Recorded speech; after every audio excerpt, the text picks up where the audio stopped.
Big LEZ'S League, an all rugby league experience. Hello, welcome back to Big LEZ'S League, an all rugby league experience. I'm your host, Big Les. Unfortunately, this episode is going to be a bit of a solo one. Unfortunately, the guest that was supposed to come on, not going to name names, but they had a last minute family issue. They had to go back to their home in Brisbane, and unfortunately, we weren't able to connect and do that podcast together. However, though, we are going to smash this through this preview, the Broncos, the Cowboys, and the Bulldogs. It is the last one that we're recording. However, I'm recording this on the Sunday. It's going to come out the following day on the Monday. So a little bit more recency, obviously, when we go through the teams and things like that. Whereas, obviously, other ones that were recorded last week and the week beforehand, those ones, obviously, if there were signings that happened in between, we sort of missed it. So I think that's a good thing that this one is a little bit more recent. But let's get into it, though. The Broncos, the Cowboys, and the Bulldogs. I think this is a real nice one to sort of end on as well, for myself especially, being the last one that I'm going to record and getting this one out the following day. But let's go ahead and get started straight away. The Broncos, last year, they had finished 12th. They had 10 wins, 14 losses. Points scored 537, points against 607. Look, strong team going into this year. Plenty of headlines around the Broncos, which is a little bit interesting. Obviously, with Madge Maguire coming in, you'd expect that, the tough training, the army camps, things like that. We sort of spoke about that on the podcast as well. I think that he is being a little bit unfairly judged here, Madge Maguire. Obviously, the new guy coming in, there's going to be plenty of eyes on him, especially after his previous stint at the West Tigers in terms of clubland. Obviously done some great things on an international and obviously rep level with New South Wales and with New Zealand. But this is the first time he's back since the Tigers at a club like the Brisbane Broncos. I think the difference between even the Rabbitohs, the West Tigers, the Broncos, is the fact that he's got a much more talented roster. This roster is sealed with talent. You've got Paddy Carrigan, Payne Haas, Reece Walsh, Ezra Mam, Adam Reynolds, Ben Hunt. The list goes on and on there with the amount of talent that they've got in this side. Tony Staggs, Selwyn Cobbo, Dean Mariner. Really, really talented roster. Xavier Willison, you can add in there as well. The list just goes on and on. Really, really solid team. It's probably the best team he's ever had as a head coach in the NRL. So really keen to see what he can do with this roster. But, obviously when it comes to the criticism around the army camps and all of those other things with Madge Maguire, I think you do have to remember that a lot of other clubs do the exact same thing, and more so. Melbourne, they train their players very hard. They get them to do work experience and trades. They do these sort of army camps. It's not a common thing in the NRL. It's not like it isn't commonplace in the NRL. All of the top sides do it, and Brisbane are no different. There's obviously, they're training very hard. They're getting their players fit. It's exactly what you want the Broncos to do. Reece Walsh coming into preseason didn't look the fittest, was at the back of the Broncos as far as the report suggests. Now he's looking really, really fit, firing, ready to go, and I'm very excited to see how Reece Walsh does come into the year. Very different Reece Walshes compared to the start of the preseason to now. He is looking looking really, really good. So you can tell that the toughness and the standards set by Madge Maguire, it is starting to rub off on the playing group. You've heard positive things throughout the camp from Payne Haas, from Adam Reynolds as well, just about the difference in the standards set, the culture around the club. It's all positive. It's all positive things coming out of the Brisbane Broncos regarding Madge Maguire coming into the club. So, keen to see how the Broncos go. It will be very interesting to see where they end up. I think they can definitely be a top 8 side this year. I think they could be a top 4 side this year. But at the same time, I also think that they could maybe just miss the 8 or be at the bottom stage of the ladder. I think it is very hit and miss for the Broncos this year, depending on injuries and how they handle the origin period, etc., etc. Obviously, a tough start to the year for the Broncos. Ben Hunt is going to be, you'd think, the number 6 or 7 with Jock Madden. Sounds like Adam Reynolds and Ezra Mam will miss time at the start of the year with injuries. So that is going to be interesting to see how the Broncos navigate that. But certainly, towards the midpoint of the end of the year, the Broncos are going to be firing on all cylinders, and it's going to be really exciting to see how they go with this very talented roster. And it looks like Madge Maguire is starting to see the best out of all of these guys as well. Obviously, there is only one day between recording and this episode coming out, so I may as well bring it up. It might happen. It's not likely to happen in the next 24 hours. But Tony Stagg, it sounds like he's signed a long-term deal with the Brisbane Broncos. It looks like he's the first one to re-sign out of himself and Selwyn Cobbo, which probably tells you the story in regards to Selwyn Cobbo. It looks like he may be out the door at the end of 2025. Regardless, though, I think they really need to take advantage of this roster that they currently have. All of the stars in this side. It is a premiership window that is open with how stacked this roster is for the Brisbane Broncos. It is just about winning games of football and starting to get these combinations to work. Definitely something worth talking about here, Ezra Mam. Obviously, he's going to be out for the first 10 rounds. You'd think that when he comes back into this side, Ben Hunt will move into the number 9 jersey with Blake Mozer going into 14. I think that Blake Mozer is going to be at 14 regardless, but we'll have to wait and see. It sounds like Corey Pakes has won a spot too, so that balancing that spine is going to be very interesting. They've obviously got Billy Walters, who wants a spot in this team as well, but it sounds like Corey Pakes has, beaten the lot in regards to a 9 or a 14 jersey. So it will be interesting to see what this Broncos side does line up as in round 1. I did miss the trial between themselves. I think it was Burleigh that they played, that they play every single year. I did miss that trial, unfortunately. So I don't really have a read on some of the younger guys. I really wish I would have watched it before doing this podcast. But what I can say, though, is that they've got not only a real star-studded starting roster in regards to guys playing first grade, but they've got some real young guns coming through the grade as well, like Kobe Black, Ben Takora, these sort of guys that are going to be pushing for first grade as well. Gains, obviously Ben Hunt, we talked about him. He's probably going to be playing 9 for most of the year. He'll probably be one of the better 9s in the competition too, if the Broncos get it right, if they do get a lot of go forward through the middle. Ben Hunt is going to reap the rewards of that. I think that he has been such a great 7 for so many years. You look at his 2024 season, very underrated. Obviously, I think it was 60% of their points were off the back of Ben Hunt or a Ben Hunt involvement. So for the Dragons, going to the Broncos, obviously really great halfback, but it looks like he's going to be playing majority of his footy at 9, and I think that he's probably going to be a better 9 than he is a 7, and that's saying a lot looking at his previous seasons there in the 7 and the impact he's had at the Dragons. I think that he could definitely be a better 9 at the Brisbane Broncos. So that's going to be really exciting to see. Tristan Sailor goes to St Helens. Obviously a loss there paired with Corey Oates and Jordan Pereira retiring. Tristan Sailor's a huge loss in my opinion. I think that you look at a guy like him who came in and covered very well, still very raw, still a lot to learn. I think at the time in the Super League with St Helens, I think he's 23, 24 now, Tristan Sailor. I need to look that up. Tristan Sailor. But regardless, I think that some time in the Super League is going to do him very well. 26 years of age. Much older than I thought he was. Regardless, he'll probably come back over the next 2 years, 28, 29, have that level of experience, have that time over in the Super League. I think he'll be all the better for it, to be honest, Tristan Sailor. Or he's going to carve up in the Super League and be a real Super League talent over there. Definitely shades of goodness there from Tristan Sailor for sure. Just really waiting to see that come into the fruition, and whether that's here in the Super League, I wish him all the best and all the success.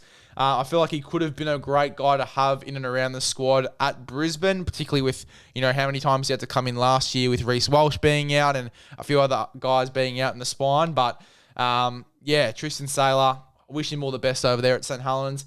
Corey Oates, obviously in and out of first grade towards the back end of his career. It's probably not the ending that he would have wanted, but you got to respect the career of Corey Oates and what he was able to do in the game, his origin career as well. He'll be one of the better wingers all time for sure.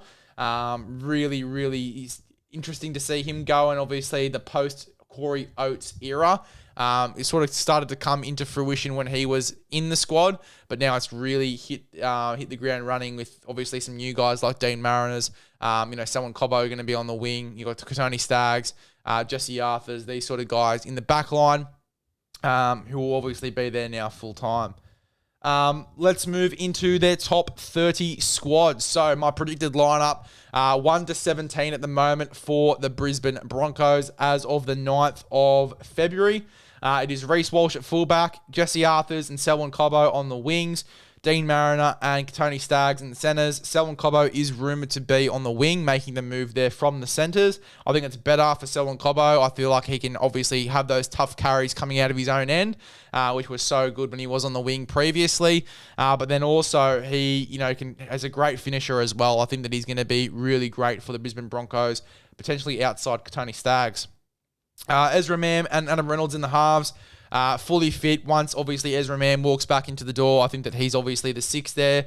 Adam Reynolds, obviously, the 7. I've got Payne Haas and Corey Jensen still starting in the front row. Rumours suggest that Paddy Carrigan will start in the front row, but I'd still keep Paddy at 13. I think that Kobe Hetherington, his impact off the bench, a bit more leg speed and quick play of the balls, I think is great. And pairing that with the fact that he is a great defender, I'd just rather him coming off the bench. But I can see, obviously, the reasons for him to start the game, iron out the first 20 minutes and you really utilise that great defence. At the moment, though, it's Payne Haas, Corey Jensen for me. I've got Blake Moser starting at 9. I feel like he's the future. He was promised to start at this point of his contract. I'd probably be starting him at least by the end of the year, giving him that starting spot at number 9, Ben Hunt coming off the bench, as controversial as that may seem. Brendan Piakura and Jordan Ricky in the back row, although it sounds like that Piakura might spend some time on the bench or in Q Cup to start the year. And it sounds like Jaden Hunt or Jack Gajewski or Jaden Hunt have won that spot there on the left edge for the Brisbane Broncos. We'll have to wait and see. But I've got Brendan Piakura there for now. I think that he really needs to iron up and go to that next level too for Brisbane. Jordan Ricky definitely there on that right side. I've got Paddy Carrigan at 13. I've got Ben Hunt, Xavier Willison, Kobe Hetherington, and Ben Takura there on the bench for me for the Brisbane Broncos in my best 17. Obviously, the rest of the squad, you got Jack Gajewski. He might start. We'll have to wait and see. Jaden Hunt, same deal. Israel Leota, big fan of Israel Leota. Obviously, always carves up in the trials. Jock Madden, I think, will be in there to start the year with the absence of Ezra Mam and Adam Reynolds. It sounds like he'll get a spot in this side. Tyson Smoothie, Corey Pakes, 2 hookers. Obviously, you got Billy Walters there as well. How they manage that is going to be really interesting. Having those 3 guys consistently playing Cup. Obviously, one of these guys isn't even going to get an opportunity in New South Wales Cup as well, unless Tyson Smoothie plays lock, which was what he was doing at the back end of last year. Fletcher Baker, he'll be in thereabouts for sure. Kobe Black is definitely one to watch in regards to halves moving forward there for the Brisbane Broncos. Martin Tabal obviously re-signed with the club for the next year. You'd think he'd retire after that, Martin Tabal. Deloise Hoyler, who's always thereabouts. Josh Rogers, who covered for the Broncos at the back end of the year. And then, as I said, Billy Walters as well in jersey number 29. They haven't filled the 30 spot there yet. The Brisbane Broncos still got 1 spot to go in their top 30. It'll be really interesting to see a few of these guys and how they're managed at the Brisbane Broncos. A lot of these guys in that rest of squad from 18 to 29, which, by the way, you guys have access to this PDF document. I can flick it over to you guys. I can put it on the story again as well if you want access to it, especially for those smaller podcasts. It is good to have access to this sort of thing. Might even leave the link in the description of this YouTube video. But you're looking at the rest of this squad, all the names that I read out then, a lot of these guys you'd think would be very close to first grade for sure. Be really interesting to see how they manage that too, how these sort of guys are managed, especially guys like Pakes, who it's rumoured to be that he'll start the year at hooker, with Moser at 14, with Ben Hunt starting the year in the halves in the absence of Ezra Mam. But we'll have to wait and see what the round 1 Broncos lineup looks like. But that gives you an idea of how the squad is looking. We've sort of already gone through a few guys to watch. Just the key talking points for me going into this year for the Broncos. Madge Maguire, his coaching style, what's his temperament like there at the Brisbane Broncos. I think that is obviously a big talking point. We sort of spoke about it at the start. I think that he is doing the right thing, and I think he's going to get the best out of this Brisbane Broncos side. The form of Walsh, Cobbo, and Staggs is going to be very, very interesting to watch this year. Walsh looks really, really fit coming into this season as well compared to the start of preseason, as we said at the start of the podcast. I think that he is definitely going to be a guy to watch as we move a little bit further into the season, and obviously how he starts. Hopefully not as many cramps to start the year too, as we saw in 2024. Cobbo and Staggs, I think those two together, I'd pair them both on the right-hand side and just get them absolutely carving up there as well next to Adam Reynolds. That's going to be really fun to watch. Mam, come back out after 9 games. His mindset, how does he come back into this side? Obviously, does he come back in his attitude? Is obviously to try and push back into this side. His off-field indiscretion is going to hurt him mentally. How does he come back? I'm sure that Madge Maguire will be all over that and getting him in the right headspace to come back, to put all the stuff that happened off-field behind him and to carve up. And that's exactly what I want to see for Ezra Mam and for the Brisbane Broncos. Hate him, love him.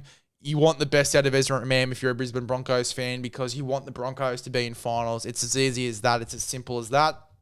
The big thing for me too is Adam Reynolds and his injuries. Obviously, heavily injured in 2024 and previous seasons, out for big stints. Jock Madden had to do a ton of covering as well throughout last year.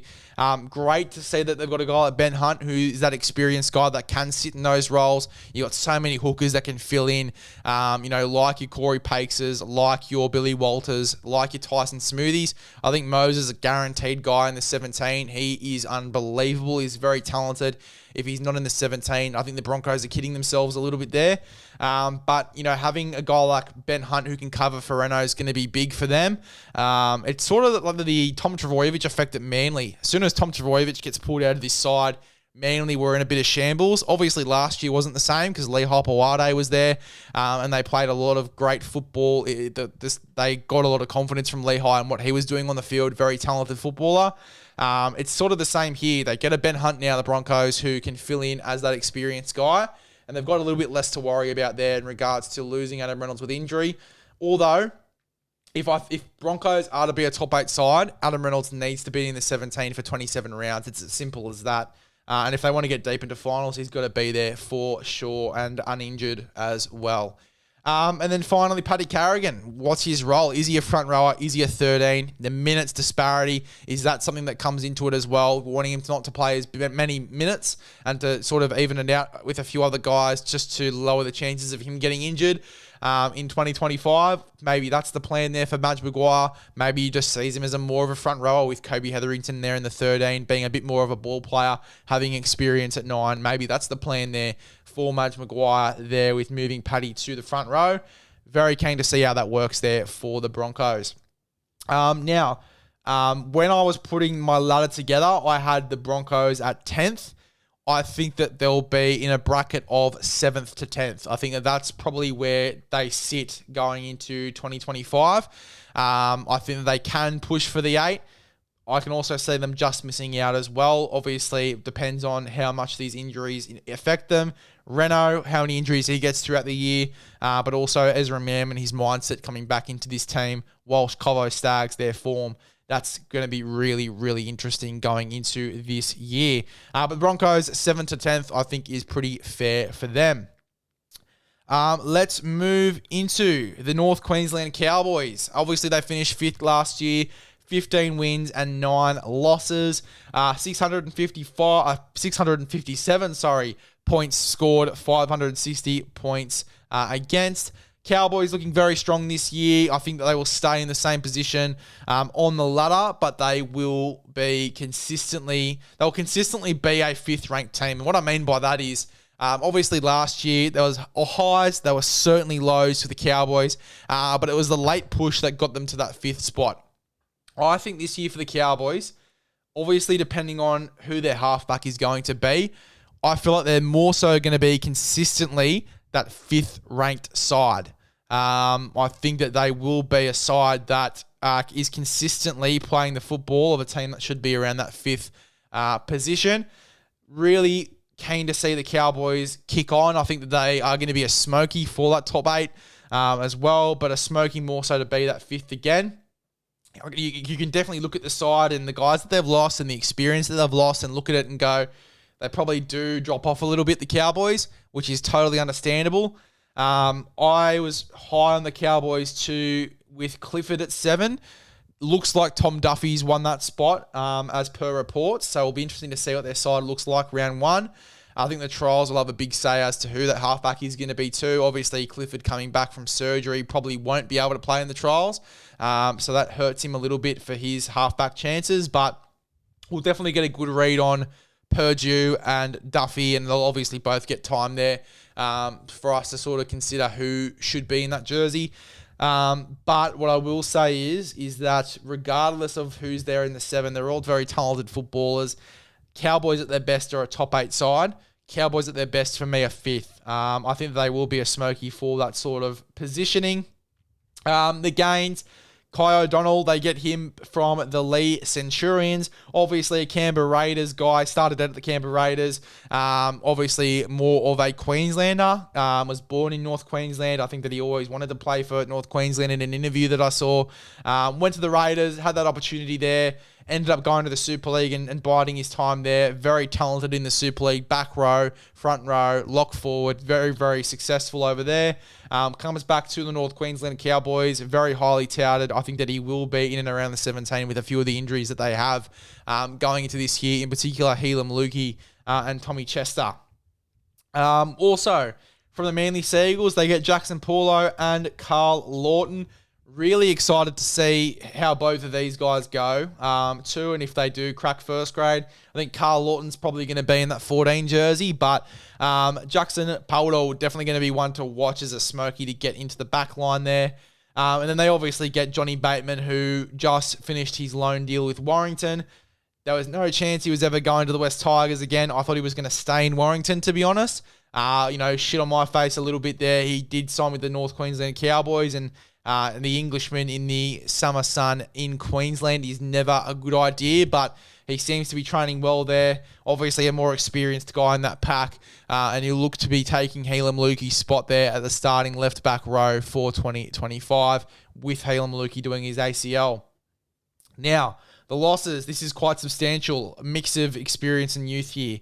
Jermaine Tamala-Brown, he's retired. Obviously, a few injuries there, which has forced his retirement. He's got a music career as well, which is sort of starting to kick off a little bit too. So, looks to be focusing a little bit more on that. Kulakefu Fina-Fubayaki looks to be getting a starting spot at the Dolphins. Chad Townsend to the Roosters, and looks like he'll be continuing his media career post this year, and maybe taking a deal up with Triple M. Valentine Holmes, he goes to St. George. Kyle Felt to St. Helens.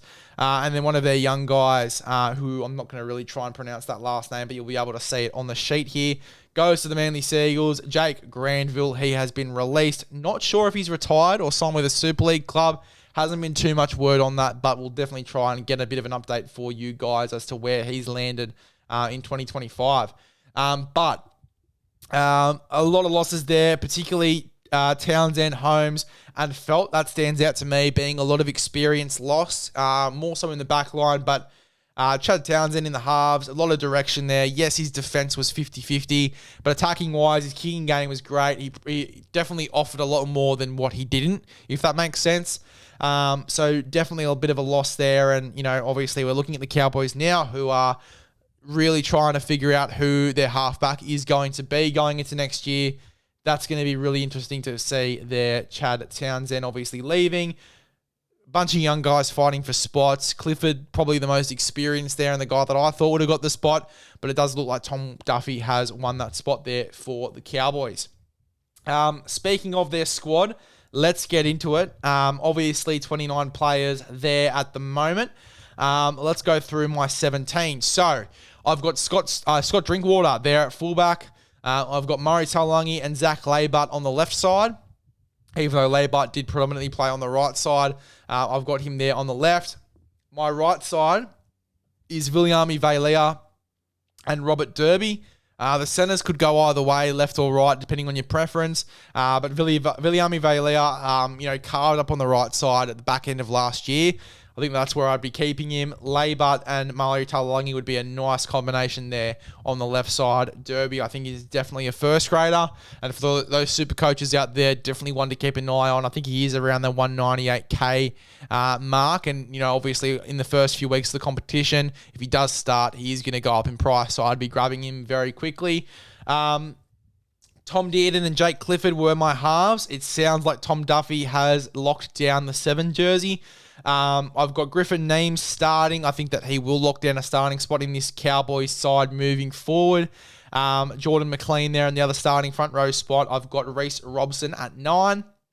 I've got John Bateman left back row. Jeremiah Nanai right side. However, it sounds like Nanai has switched sides, which we'll obviously get a bit more of an idea if he does play in the trials. There are rumours suggesting that Jeremiah Nanai will be playing on the left side with John Bateman on the right, so we will have to wait and see how that goes. Ruben Cotter there at 13. I have got Carl Lawton, Sam McIntyre, Jason Taumalolo guaranteed on the bench. Jersey 17, cannot pick between Cohen Hess and Kai O'Donnell. Those guys will be fighting for spots. Gun to head will be Cohen Hess, but Kai O'Donnell will be fighting for a first grade spot. I can guarantee you that. And obviously, depending on John Bateman's form, he might be pushing for that spot too. Looking at the rest of the squad, Hylam Lukey and Tom Chester have done their ACLs. Really unlucky. Those guys will be out for the season. But the rest of the squad, guys available, you've obviously got Braden Burns, Jackson Boldall. You've got Harrison Edwards, Tom McKaylee, Tom Duffy.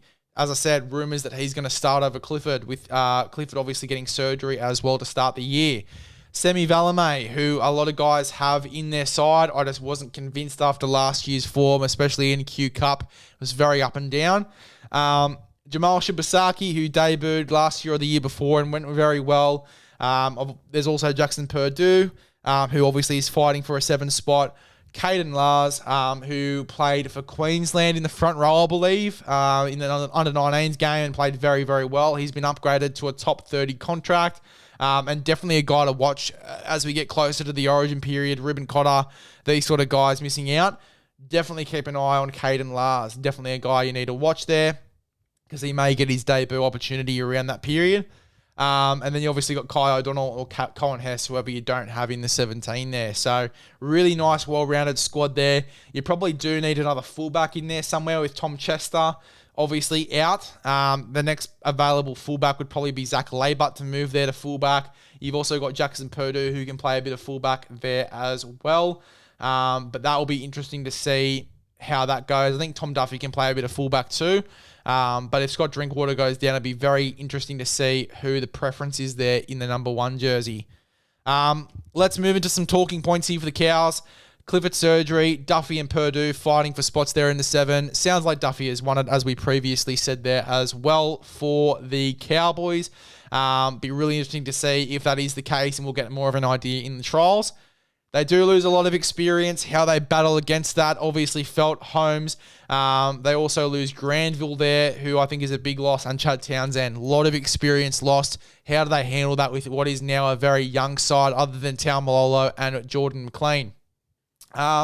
McLean, is it his last year? It took a long time for him to re-sign with the Cowboys, and it was only a 1-year extension as well. So is this his last year?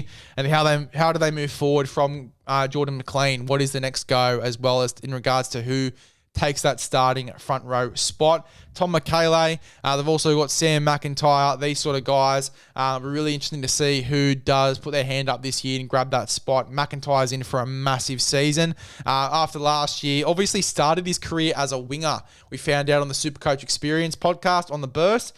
Started his career as a winger and then obviously moved into the forwards, obviously gaining a bit of size and weight there. Obviously moved into the forwards and made that transition his own. I think that he is definitely going to be a watch this year as well. Really excited to see Sam McIntyre. He is an absolute gun. Backline, pick and stick, whatever they go for here, whether it's Valame, whether it's Jackson Boldall, whether it is Robert Derby, Viliami Vailea, Zach Laybutt, all of these guys, whatever they pick, they've got to stick with it. And then obviously how they battle the Lukey and Chester ACLs. Thank fuck they got Bateman. Holy shit. Could you imagine that Bateman didn't walk into the door?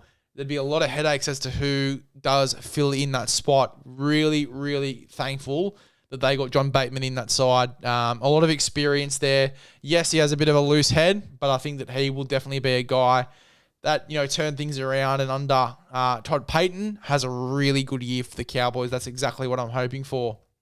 And as I said before at the start, I think that they will finish between fifth and let's give them a big bracket here. 5th and 12th for me is what I say the Cowboys going. I think they can finish anywhere within that bracket. And then the Bulldogs, last but not least. Really excited to do this preview as well. The Bulldogs is such a fun side to watch, and how much better they've gotten in the past 2 years. It's been really enjoyable to see. Obviously, the third year now in this rebuild. They're really starting to progress well and getting into finals, their first lick of finals. Really keen to see if they can do that again and back up in 2025. Let's look at the Bulldogs last year. Obviously, 6 last year, 14 wins, 10 losses. 529 points scored, 433 points against. Dogs with that finals experience, they're going to be a powerhouse in 2025. I think that finals experience is going to be all the better for them going into this year. Sexton and Burton with another year together. You got to remember as well with this Bulldogs team, they've had multiple different halves pairings, lots of pressure on Burton. Burton even moved into the 7 and struggled there a little bit. Obviously, mounted pressure on him, didn't really help him out with his football. Simplified his game moving into the 6. This is the year that I see Burton, really becoming a 6, if that makes sense. Really well rounding his game out in the number 6 jersey. I've said it over a number of different podcasts. But, he's also almost played like a third centre. Really starting to round out this game into a 6 and doing that with Sexton, taking a lot of pressure off him too in the number 7 jersey, at least to start the year. I think is going to be really helpful. I think that they can win a comp with Sexton there at 7. I can see it. He's a great halfback. A lot of criticism because he's Toby Sexton and he's a smaller guy. Mitch Woods is obviously the crowd favourite over there. Love Mitch Woods. Had many conversations with Mitch Woods as well. Similar age group there. Champion bloke and training very hard and very focused as well. I'm sure that he probably won't mind me saying this, but I did ask him to come on the podcast, but obviously he was very keen to come on. We might get him on a little bit later in the year, but he did want to sort of focus on the Bulldogs, which is a real good characteristic and very understandable, but, really good to see from him as well. Shout out to big Mitch Woods, obviously spending a lot of time focusing on the Bulldogs and getting his footy right and headspace right to potentially make one of those spots in that side his own, potentially in first grade in 2025 or moving forward, and just to have a good season with the Bulldogs in general. But going back to Sexton though, I think that he can do a good job for Burton. I think having Sexton there is going to take a lot of pressure off Burton as it did last year. And having those two together rather than having, switching between Flanagan and Averillo and all these sort of guys is going to be so much better for Matt Burton this year, having another full year with the same halfback there in jersey 7. Tracy at 1, Critter, Sherry, Kiraz, all these guys having their second year together. Amon walking into the door as well, I think is going to be pretty good. Obviously, a really impressive stint overseas. Very excited to see Tom Amon and how he goes in this side as well.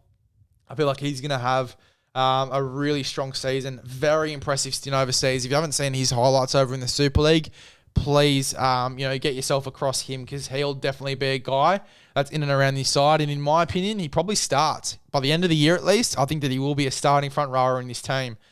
Let's go through my 17. Big call made with one of the big front rowers there who obviously a lot of guys have starting, and I love this guy as well, but he just isn't in my 17 to start the year, or at least in my best 17 by the end of the year. Let's go through it though.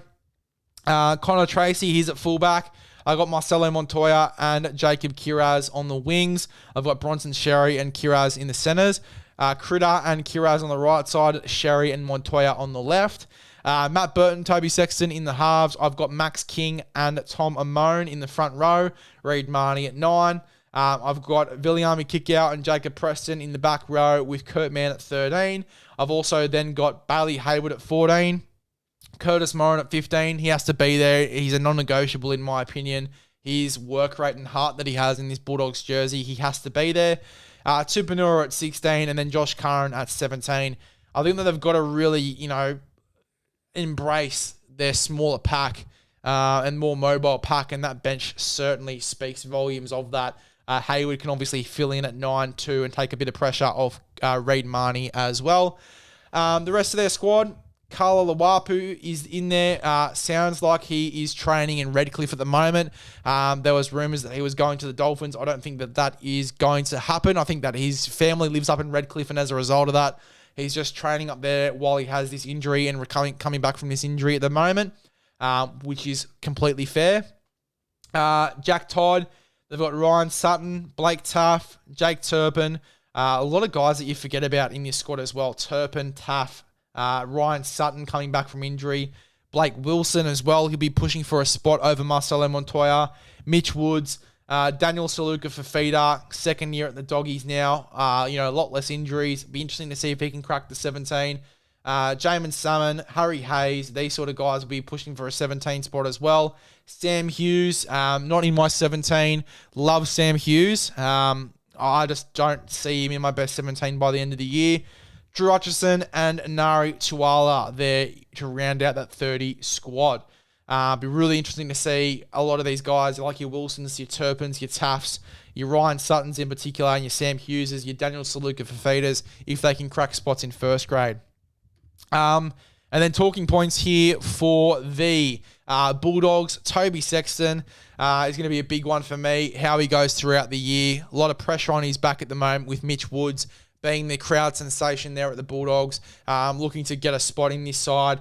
Obviously put on a ton of size to Mitch Woods. He's looking very, very fit, firing, ready to go, and very focused.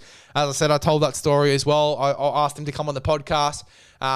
We were very close to getting that organised, and he ended up turning it down to focus on the Bulldogs and really lock in the preseason. Love to see that from Mitch Woods. He's going to be putting a lot of pressure on Toby Sexton. How he handles that, but also Toby Sexton, he's a guy that they can win a comp with there at 7, in my opinion. He takes a lot of pressure off Matt Burton, and they combine very well. And having him there for a full year as well is going to be fantastic for Matt Burton.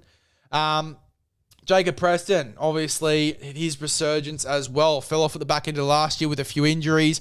Didn't get to that form that we sort of saw the previous year. His resurgence is going to be big. Really excited to see him get back to that top-level form and potentially be a bit of a smoky for an Origin squad. I think that he has that level of ability, and that's his ceiling. Blake Wilson v Marcelo Montoya is going to be really interesting as well to see these guys fight it out for a spot there on the left wing. I really feel like that is going to be a battle that's going to be very adamant. But in saying that, I feel like Marcelo Montoya looks like he's won that spot at the moment. I feel like they are going to keep it for a long while and test him out there. I don't think they're going to be chopping and changing this every single week. I feel like that Marcelo Montoya is going to get a real crack at that jersey. And then in the first 10 to 12 rounds, if it doesn't work around that Origin period, that's when you sort of change it. But I think that Marcelo Montoya, he'll definitely get a fair crack at that jersey. I think they finished 6th, same position as last year. I think that the Cowboys and the Bulldogs, they finish in the same spots as the previous season and have very similar years. And the same thing for the Bulldogs, as I said about the Cowboys. I feel like they're going to be consistently a top 8 side going into this year. They're going to have some real fun games, and with that forward pack just being a little bit better, a little bit bigger, they're going to really do some damage against those sides and win a few more of those forward battles, which is going to be really nice to see. So 6th is where I have the Canterbury Bankstown Bulldogs. Obviously finished this episode a little bit quicker, so we might as well combine it with our ladder prediction from 1 right down to 17. I just got to review it quickly and see if I need to make any changes before we go through it. Looks pretty good. We can obviously make changes once we post it to the Instagram. But as it stands from, I think it was 3 weeks ago when we did this ladder up before we started the previews, my ladder from 3 weeks ago is Melbourne first, minor premiers. Got the Sharks second, the Manly Seagulls third, the Panthers fourth. I think they drop off a little bit with the absence of Luai. Obviously Cleary taking up a lot more pressure. Absence of Fish as well. I think they do drop off a little bit, but they will be in the top 4 still. Cowboys 5th, Bulldogs 6th, Rabbitohs 7th, and Parramatta Reels 8th. That is your top 8. Storm, Sharks, Manly, Panthers, Cowboys, Bulldogs, Rabbitohs, and Eels. That's my 8. The bottom 8. 9th is Tigers, 10th is Broncos, although that is interchangeable. Those could go either way. Dolphins 11th, Roosters 12th, Dragons 13th. I think the Dragons could definitely be a little bit higher there, especially with how we've seen them train. I've got the Titans 14th, the Warriors 15th, the Raiders 16th, and the Knights 17th. There'll definitely be a little bit of change with that bottom four. I think we'll rejig it a little bit. I'm a little bit more positive about the Raiders, to be honest, watching them in the trials. Knights will be interesting to see when they obviously get to their trial period, how they're looking, and then their mindset going into this year, even though it is a bunch of younger guys. But definitely a lot of positives taken out of the Raiders and what they produced as well going into the future. But that is sort of how my top 8 sits. My wooden spooners, I've got either the Knights, the Raiders, or the Warriors getting the spoon this year. We'll have to wait and see. The Titans will certainly be in and around there in the bottom 4. If I'm making a change right now, straight away, I'll probably move the Knights. I'll move the Raiders up to above the Titans. I'm actually going to make that change now. So make that change now. Raiders, I'm going to move them live to 14. I'd then go Titans, Warriors, and Knights. A little bit of confidence reinstated with the Raiders. Still think the Knights have a lot to work out. But obviously with KP in there, they could be a top 8 side again in 2025. I could be totally wrong about that. But we'll have to wait and see. But that's my ladder. What are your thoughts? We'll try and get it up on screen. We might not. Otherwise, it will be out on the Instagram at @BigLez'S_League_. Make sure you go ahead and give it a follow. Subscribe to the YouTube. Become a part of the Big LEZ'S League community. All of the season previews should be out very soon. This one's coming out on your Monday. You've obviously got Wednesday, part 5 with the Supercoach experience. And then you've got Dan Nilsson coming out on Friday. By Friday, all of those season previews will be out. Apologies, we couldn't get a guest for this one. We did get the guy we were supposed to get pulled out literally at the very last minute with an emergency to go back home to his family. Again, very understandable. Not going to name names because I don't want to embarrass that person, but was really looking forward to getting that guy on. A bit more of a super coach sort of mindset around it as well, which would have been good for these sort of sides. But look, it is what it is. It's a bit of a solo one for you guys compared to a lot of the other guests. It might be even a little bit refreshing for you guys as well. But make sure you subscribe to the YouTube. You don't miss any of that great content. The following week, next Monday or on the Sunday, we'll have to work out when that is going to be. I can actually tell you now.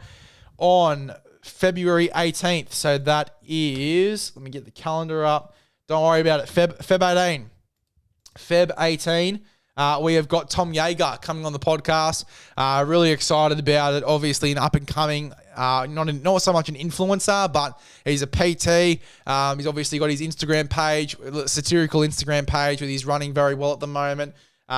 Just talking about his journey, his dieting journey. He's lost a lot of weight since coming out of high school and looks in really, really great shape. He's got a lot of great things planned in the future. But just shooting the shit with him, it was really fun to have him on the podcast. A little bit different, a little bit less rugby league orientated, a little bit more life orientated, which was quite good as well. I actually found that quite refreshing from a guy that consistently talks rugby league on a podcast. It was good to sort of just chat shit and talk life. And we might, potentially get him on the podcast again too. But all of that may come in the future. Not giving anything away. If you saw something, I'm not going to give anything away. Stop it now. Not going to give anything else away. But make sure you subscribe to the YouTube, become a part of the Big LEZ'S League community. Make sure to go ahead and subscribe to the Spotify and Apple Podcasts as well. Follow us on Instagram, @BigLEZ'S League_. We'll see you guys in the next one.